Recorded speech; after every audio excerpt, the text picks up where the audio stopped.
Hi, my name is Will Mays. I'm glad you're listening today. You know, right now in this world, I think there's a great opportunity. A great opportunity to make a difference in your life. You know, there's so many things going on that you might say, why is this an opportunity? Because we're looking at the news right now, and I was just seeing an article actually I was reading from the AARP. And that was from January 11th, 2021. And it talks about 20 million people have lost their jobs. Wow, 20 million people are not working in America. Then the Washington Post, February, and that was the 17th, 2021, talked about jobs aren't coming back. Realistically, if you're listening right now, you might can relate to some of the things that I'm sharing with you. Because we understand, and we understand what's going on. And a lot of people internalize that as doom and gloom. But I'm encouraging you today to look at it for an opportunity for change. I'll say it again, look at it for an opportunity to change. Let me give you one more fact just to hone in on it even more. The Philadelphia Inquirer stated that Americans have increased by astronomical proportions in Medicaid. That means so many Americans have lost their jobs that they're getting on Medicaid just for medical assistance. Now again, these stats that I'm sharing with you are real. And they're not something that we want to smile about and say, oh, this is great. No, it is not. But I'm sharing with you, it's an opportunity to turn your situation around. Here's one more point that is very confusing. And many of us hear this statement and you're trying to figure out, wait a minute, how can this be? The unemployment rate in America is at its lowest point. It's at 5.8%. June 4th, 2021. And our government is bragging about this low percentage point. And it's the lowest it has been since the epidemic has started. And they're saying that's a great thing. That unemployment rate is at 5.8%. Now, please, don't get me wrong. Those numbers sound good. But remember, our unemployment rate is always based on those people that are receiving the funds from our government. Because they were working, now they're not, and now they get an unemployment rate. Now, that number sounds great, but the reality is, our unemployment rate is not based on the people that have dropped off the rolls who are not receiving unemployment anymore. Our unemployment rate does not take into account those millions of Americans that are receiving nothing. That's staggering. But again, with all these negative information I'm sharing, I'm encouraging you, it's opportunity to make a difference and make a change in your life. See, the Bible talks about in Exodus 23, I am the Lord your God, put no other God before me. Now you might say, well, what do you mean by that? Well, what I'm encouraging you about is this. God is a jealous God, and he said, put no other God before me. What God are you putting before the living God? Well, right now, since so many millions of Americans are out of work, who are they dependent upon? Well, people are complaining about, I don't have a job anymore. People are complaining about, I don't have anything. I'm losing my house. I'm losing my car. That's real. But the most important part that they don't seem to focus on is, was the government your God? Think about it. Was it the government your God? Because you're getting a stimulus check and your needs are being met? Was it your actual job that is your God? Because it was providing for all your needs. I'm telling you, people, everything I'm saying right now sounds very negative. But I'm encouraging you. This is an opportunity to change. It's an opportunity to tap into the living God. See, right now there's so much going on in this world and so many people don't know who to turn to. And I'm encouraging you, tap into that living God. Because you are putting other gods before him. Now let me break it down even more. Because some of you right now are at home, depressed, having a hard time to work through your situation that's going on. But in the same token, if you look at your children, they don't have a care in the world, a lot of them. Because why? They're sitting back watching Netflix and chilling. They're enjoying life because their needs are basically met. And you as a parent saying, we need to do something. We got to make a difference. I need a job. And they're sitting back, okay, Dad. All right, Mom. It's going to be okay. But the reality is their needs are being met. For those children that are going back to school, I know they're getting a free lunch. As long as they're getting free lunch, they can come home and they have a place to lay their head at night, and they have a TV or a cell phone, they're cool. And they're not having a problem. But let the cell phone go out. Get evicted from your house and you're living in a car. That same child now is depressed, upset, mad. And what's the reason why? Because they actually did the same thing you did, but in a different manner. They looked at their parents as their God, because they were the ones meeting their needs. And God is shifting right now and shaking this world and bringing his children back to him. I remember a personal friend of mine once told me, he says, it seems like in life that adversities have to come to make me change. And I'm like, what do you mean by that? He said, there was a time when I was making a lot of money. I had a great job. I had a nice house. I had the perfect wife, the beautiful car. I had everything. And then I lost that job and I lost everything. And it forced me to look inside myself and say, what can I do different? What can I do different where I will never be in that position again? And it forced me to start my own business. Now, even though I lost everything, because I stepped out on faith, started my own business, I gained everything back and more. And see, I'm challenging you right now. I don't want you to have a pity party. I don't want you to get depressed. I don't want you to even sit there and say, woe is me, what am I going to do? I want you to tap into that living God. And actually putting out a dare, I would dare you to ask him, what can I do different? How can I take my life that I'm going through and all these things I'm going through right now and turn it around? Because our God is big enough to do that. People have always heard me say, I look at the birds of the air and their needs are met. There's times in my life I've been so broke. I would laugh. I said, I don't have a penny to pay attention. But the reality is God would use things to pique my interest. I remember once in college, I was just so poor and I was so broke. I was sitting there and there was a little bird on my ledge. And he was just sitting up there chirping and singing his little songs. And I was upset mad. Because here I got this bird being all happy and chirpy on this window ledge. And I'm sitting here hungry, starving, and broke and didn't have any money.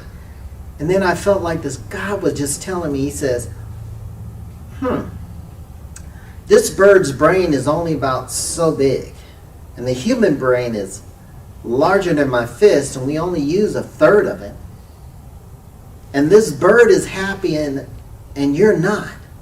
Obviously, this bird brain seems to have something that your big human brain does not have. And I was like, what? This is crazy. And I'm having these thoughts to myself. It's not like God is talking to me. But it's just a thought that just ran through my mind. I'm like, And then I started thinking deeper. I said, well, this bird doesn't knock on my door saying, hey man, can you give me some twigs for my nest? Or you got some seeds in your house that you can give to me today? Because I need to eat. I've never seen a bird begging for anything. Their needs are met daily. And I think about it, these birds weren't created in God's image. Yet still, all these human beings were created in the image of the Most High God. That's what the Bible says in Genesis 1:26. And I'm like, wait a minute. Obviously, we as humans are doing something wrong. And so I had to step out of my comfort zone. And I had to actually ask the Lord. I said, Lord, you need to prove this to me. You need to help me out right now. I need to do something different. Because I was struggling. And normally, to be honest with you, I did what the world did. I would look at how does the world deal with situations when you're broke. You would borrow money from friends. I did that. Then my friends got tired of me borrowing money. So then I said, I'll tell you what, I'll take some jewelry that I have, pawn it in the pawn shop. And then when I get paid at the end of the month, I'll get it back. And it'll just tide me over. But as I was doing that, month after month after month, turned into a year, it always seems I was behind the curve. But it was my go-to thing. I'll just pawn my jewelry so I'll have just enough money so I can make it through the month. But that happened every month for a whole year. And I was never getting ahead. And so then one day I just got fed up. And that bird brain keeps coming in my mind. And I keep looking at the birds and they're always chirping. They're always happy. They don't have a job. They don't have a refrigerator. They don't have a bank account. They don't have a home. And their needs are met every day. How much more am I worth? I said, Lord, you got to prove this to me because I'm getting sick and tired of these birds being happy. And I'm struggling day after day, month after month. It seems to be going into year after year. And you're the all-giving God. You're the God that can supply all my needs. And I'm like, come on, Lord. How are you going to supply all my needs? There's a scripture, Philippians 4:19. God will supply all your needs. Not once, needs. So I'm like, food is a basic necessity here. I need some food. I need you to make a miracle for me. And so what I ended up doing, I let my jewelry stay in the pawn shop. I stepped out on faith. I did something different that I would have never have done. I put myself in a position that the pawn shop was not my God anymore. So now I had to truly depend on the Lord above. And I was amazed. He met my need. He came through time and time again. I would have people come by and say, hey, I was just thinking about you. And you want something to eat? And I'm like, Well, first of all, where I was staying at was out of your way. Why did you come by today? I don't know. I just thought I'd come by. And you've ever had those friends that are broke and they're always broke and never have no money? I would have those people come by saying, hey, let me take you out to lunch. I'm like, how do you have money to take me out? That never happens. They say, well, I'm not wealthy, but I could take you out to get something. And I'm like, wow, God, I'm feeling like this little bird right now. My needs are met. And you're supplying my needs. And you're my God. And how much more valuable am I than these little birds with these little teeny brains? You know, I had to come to a point in my life where when you face circumstances, don't make that your reality. Right now, a lot of you are going through a hard time. Just seconds ago, I was going through a hard time. But I love to say, this too shall pass. Don't get caught up in this. Look at situations throughout your life. No matter how traumatic things that you have gone through, time and time again, they pass. Don't get stuck in that time period. God said He knows your end from your beginning. People, I'm challenging you. Develop a bird brain.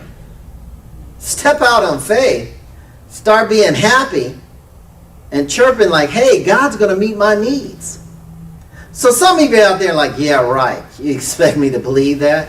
Yes, I do. The reason why is that some of you are in a situation, you're in a no-choice situation. You have nothing coming. And you cannot foresee anything changing in the future. So what are you going to do? You think sitting there, getting upset, gloating, cussing out your wife, your children, your girlfriend, your friends, is that going to make situations better? Drinking your sorrows away, using drugs? Trust me, that's not change. In fact, it actually makes it worse. What better opportunity it is for you to right now tap in. What better opportunity is it? You'll be amazed at what God can do in your situation right now. However, some of you still might be wanting to go back to your other God. The God of the government that gives a stimulus check, that meets your needs. But will that God be consistent? Will that God be there from now until eternity? Some things that God cannot meet. Some of you are ill, and you can get all the stimulus checks in the world. It's not going to cure your illness. And that's real, people, and we understand that. But I know a God that can. But again, some of you still serve another God. Have faith in the doctor. And I don't mind you going to the doctor. I encourage you, because I go to doctors. But whenever that doctor says them in that doom and gloom message, there's nothing more that I can do. I'm sorry, I've done all that I can. I have no problems with that statement, because I have that bird brain, and I know my Lord's going to supply my need. And He's going to turn this situation around. And I love to tell the doctors, let's see what's going to happen. You'll see. My situation's going to turn around. And you know what the doctors do. Yeah, right, I understand. Yeah, uh-huh. And when I come back, what did you do? I don't understand it. And I said, that's because you're not my God. My God understands all things. I'm encouraging you to step into a whole different relationship. I'm challenging you, in spite of the circumstances and situations that appear to be real, and there's no hope involved, and that there's no way you see you'll ever get out of this situation. I'm encouraging right now, grab that little bird brain, step out on faith and say, God, I need you. I need you to help me, because I realize there's nothing I can do right now. There's nothing I can do to change this circumstance. help me help you. Help me change my whole situation around.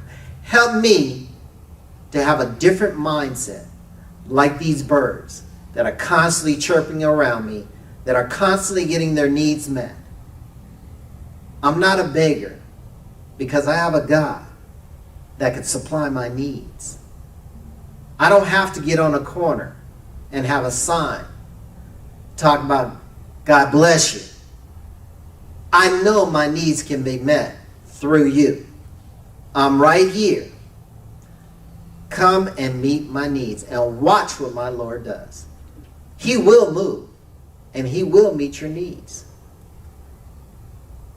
So those circumstances that you're in right now, I'm encouraging you to look at it as an opportunity to change the relationship with your Lord and Savior, with God himself, the living God. Put some demands on him. You know, I've always thought about my friends, my personal friends. You know, friends that I have close relationships with, I can go into their house, walk in, say, hey, how you doing? Go into the refrigerator, grab a soda, start drinking it. Do I have to ask him for the soda? No. We're friends. I just go in there and grab it. Did that happen overnight? No, it took some time. We had to develop a relationship with each other. It didn't start with, hey, my name is Will. What's your name, Bill? Hey, Bill, glad to see you. And I just walk into his refrigerator and grab something out of there. It didn't start like that. It started with time and time again, helping each other, working through things together. And time again, I saw this person was faithful. And time again, I saw I could rely on them. That's what God is asking from you. See, a lot of us work that job every week and we go through the whole process. And at the end of the week, we don't think about getting a paycheck. We know we're getting a paycheck. And the consistency of that paycheck over time, we don't even think about it because we know it's coming because we're working hard. We don't think about that paycheck becoming your God. You don't think about that. But then you lose your job, forced to get a stimulus check or unemployment. Now your world has changed around. And you're like, what's happening? What happened? You're stuck in that same old mode that you were in. It's time for change, people. It's time for change. And sometimes God takes these opportunities that you think are the worst thing in the world to change your mindset. And you're one thought away from coming up with a witty invention, a creative idea, a miracle that the world needs right now that will totally erase everything you're going through right now. The key is, are you willing to step out in faith? Are you willing to ask the Lord, Lord, use me. Use me. God can do that. We have too many stories that you can look around the world. There's stories in the Bible where people went from rags to riches, and you're no different. No different at all. Now, there is a negative aspect. I will bring it up now. For those of you who choose not to heed my encouragement, the Bible says, Matthew 26:11, the poor will always be with you. Since the poor will always be with you, that means there are certain people that are destined to be poor. That could be you. I'm not encouraging you to be that way, but it could be you. I always think in my mindset, Lord, I would rather be rich than poor. But the only reason why I want to be rich, but I want to be rich in my mind. I want to be rich in my physical body. I want to be rich in my spirit. I want to be rich financially. I want to be totality, the whole totality of the concept rich. That to me is true wealth and riches. When we think about just monetary, that's easy. I'm a giver when I'm broke. I'm a giver when I have money. And I'll be a giver when I'm rich. That circumstances is never going to change. Because I realize one thing in life. You cannot outgive God. And people, you always hear about these churches asking for money. What about the people on the street? What about people that you know that are struggling? Are you giving to them? Because see, I always hear about people, the church is always asking for money. So since the church is always asking for money, I'm flipping the script and putting it on you. Who are you giving to? Are you giving it to the lotto tickets? Are you giving it to your children? And allowing the people around you to suffer and struggle? Some of you right now have money, and you have enough money to give to others, and you're still not giving to nobody. That's sad. And you don't even realize it. Things could happen in your life in the blink of an eye, and you could be in their same situation. You know, the other day I was in a store, and it's considered a store that's a convenience store. It wasn't a store that a lot of people with money would go to. And I met this lady in the store, and she said, "Oh my God, I just can't believe the prices that are here." And she was excited about how she was able to still get some of those items that she was used to when she had a good paying job. And I said, "Yes, it is great here, isn't it?" She goes, "I never knew about it." I said, "It's a shame that you had to face adversity to come here." And she put her head down. She goes, "It's so true." But I was thinking in my mind, look how God met that lady's needs. She was used to a certain lifestyle, and she was paying more for the same product. But she was able to get her needs met just by finding that store. So I'm encouraging each and every one of you out there, regardless of what you're going through right now, if you're rich, please share that wealth with others, whether it's wisdom, money, even a good word. Share that, because it makes a difference right now. And for those of you who are poor, God can change that circumstance in a blink of an eye. I encourage you, get that bird brain, step out in faith. Said, "Lord, you're meeting their needs every day. You need to meet mine. What do I need to do?" And God will do it. My name is Will Mays. Hopefully this message will stimulate you, motivate you, and change you to do something different. God bless.